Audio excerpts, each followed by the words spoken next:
নমস্কার, আপনারা দেখছেন বিগ নিউজ আর সঙ্গে আমি অনিকেত।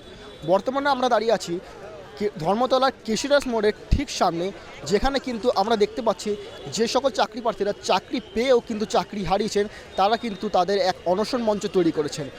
মোট 20 জন কিন্তু এই অনশনের জন্য অংশগ্রহণ করেছেন এবং তাদের সঙ্গে আমরা কথা বলে নেব এবং জেনে নেব যে তারা সরকারের ওপর অর্থাৎ বোর্ডের ওপর কতটা আস্থা রাখছেন এবং কি বলছেন এই বিষয়ে।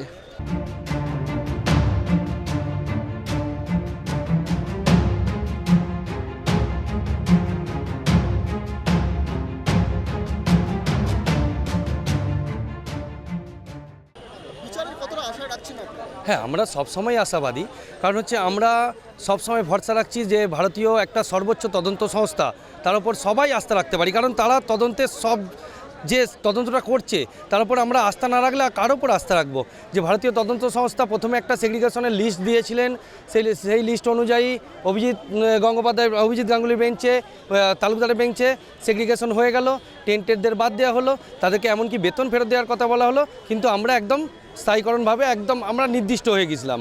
পরবর্তীকালে দেখা গেল যে বসাকের বেঞ্চে কি এমন তথ্য ওরা পেশ করলেন বা এসএসসি সদর্থক দিক দেখাতে পারেননি বলে আমরা যেটা বুঝতে পারলাম যে আমাদের সবারই চাকরি আজকে একটা অনিশ্চয়তার মুখে।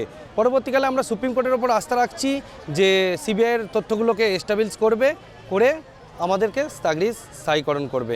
আর আমরা এই কদিন ধরেই অনশন চললো।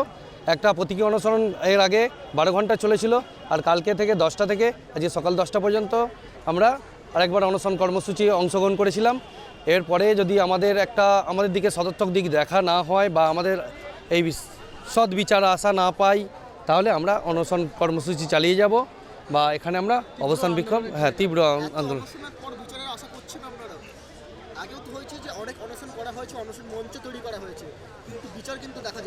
হ্যাঁ, কিন্তু এটা ব্যক্তিবিশেষে আমরা নিজেদেরকে এমনটাই সৎ মনে করছি যে এতটাই যোগ্যতা সম্পন্ন হয়ে পরীক্ষা দিয়েছি যে এখান থেকে আমাদেরকে বাদ দেওয়া যায় না। এইভাবে আমরা অনশন করছি যে আস্থা রাখছি আমাদের অনশন সাকসেস হবেই বা আমাদের এই আন্দোলন সাকসেস হবেই।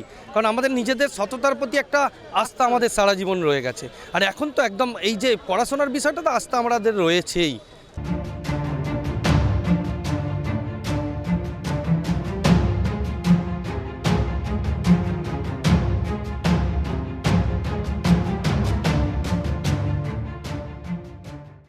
আচ্ছা, আমি অভয় আন্দোলনের সঙ্গে যুক্ত এবং আমি বলতে চাই যে এই যোগ্য শিক্ষক যারা আছেন তারা যোগ্যতার নিরিখে তাদের যোগ্যতা প্রমাণ দিয়ে তারা এত বছর ধরে 7 বছর ধরে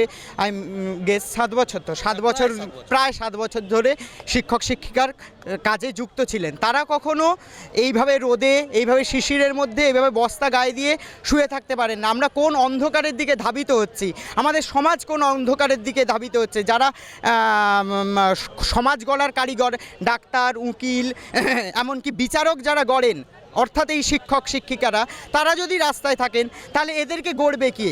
সুতরাং এই অনিশ্চয়তার দিকে সমাজ ধাবিত হচ্ছে। সুতরাং আমি মনে করি ইমিডিয়েট এনাদের তাদের যোগ্য স্থানে সসম্মানে ফেরত নিয়ে যেতে হবে, অর্থাৎ তাদের স্কুলে সসম্মানে ফেরত নিতে যেতে হবে। এইভাবে অনিশ্চয়তার মধ্যে দিন কাটতে পারে না। আমি পূর্ণ সলিডারিটি দেখিয়ে এনাদের পাশে আসার জন্য এখানে এসেছি। ধন্যবাদ।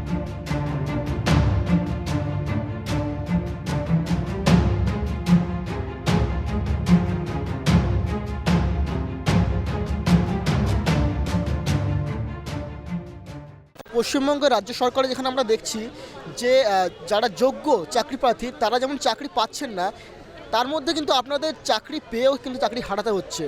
আর এখানে অনশন মঞ্চে এই রোদের মধ্যে অনশন করতে হচ্ছে। কি বলবেন এই বিষয়ে আপনি? আমাদের নিজের অধিকার বুঝে নিতে হবে। আমাদের সেগ্রিগেশন হয়ে গেছে।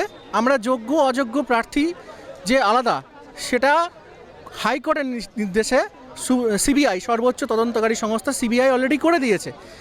এখন সেই সেগ্রিগেশন লিস্টের মান্যতা দেওয়া, এটাই হচ্ছে সুপ্রিম কোর্টের কাছ থেকে আমাদের দাবি যে আমাদের সেই সেগ্রিগেশন লিস্টের মান্যতা দেওয়া হোক।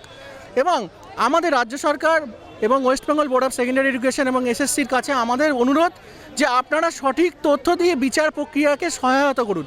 কারণ সঠিক তথ্য ছাড়া বিচার প্রক্রিয়া হয় না। আপনারা যদি উল্টোপাল্টা তথ্য দেন, আপনারা যদি সঠিক তথ্য না দেন, তাহলে আমাদের সমস্যা। আপনারা সঠিক তথ্য দিচ্ছেন না, কোর্টে সেইভাবে মুভ করছেন না বলেই আজকে আমাদের এই আন্দোলনে আসা এবং আন্দোলনে নামা।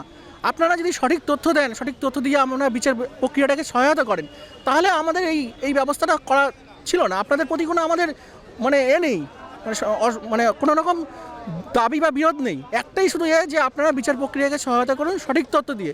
কারণ কারা যোগ্য কারা অযোগ্য সেটা আপনিই ভালো জানেন, আপনি চাকরি দিয়েছেন, আপনিই ভালো জানেন। তাহলে কেন আমাদের এই জিনিসটাকে দিচ্ছেন না? শুধুমাত্র এইটুকুনি আমাদের অনুরোধ যে আপনারা সেটাকে সর্বোচ্চ মানে কোর্টের কাছে সেই সঠিক তথ্য দিয়ে আমাদের বিচারটা পাইয়ে দিন, যাতে আমরা আবার স্কুলে ফিরে গিয়ে পুনরায় চাকরি করতে পারি। আমাদের এই অনশন মঞ্চ যতদিন না পর্যন্ত সঠিক বিচার পাই, ততদিন পর্যন্ত আমরা এই আন্দোলন চালিয়ে যাব। প্রয়োজনে আরও বৃহত্তর আন্দোলন করব। আপনারা এখানে দেখতে পাচ্ছেন যে চাকরি প্রার্থীরা আছেন অনশন মঞ্চের মধ্যে, তারা কিন্তু এখানে এই রৌদ্রের মধ্যে বসে আছেন এবং এনাদের মধ্যেই কিছু জনের সাথে আমরা কথা বলে নিলাম এবং কথা বলে আমরা জানতে পারলাম যে তাদের বক্তব্য যে তদন্তের জন্য সঠিক এবং নির্ভুল তথ্য কিন্তু তারা যেন সম্পূর্ণভাবে যাতে পেশ করা হয় তাই দাবি রাখছে এবং যতক্ষণ না পর্যন্ত তারা বিচার পাচ্ছে তারা কিন্তু এই অনশন মঞ্চ চালিয়ে যাবেন। ক্যামেরায় গোবিন্দর সাথে আমি অনিকেত, আপনারা দেখছেন বিগ নিউজ কলকাতা।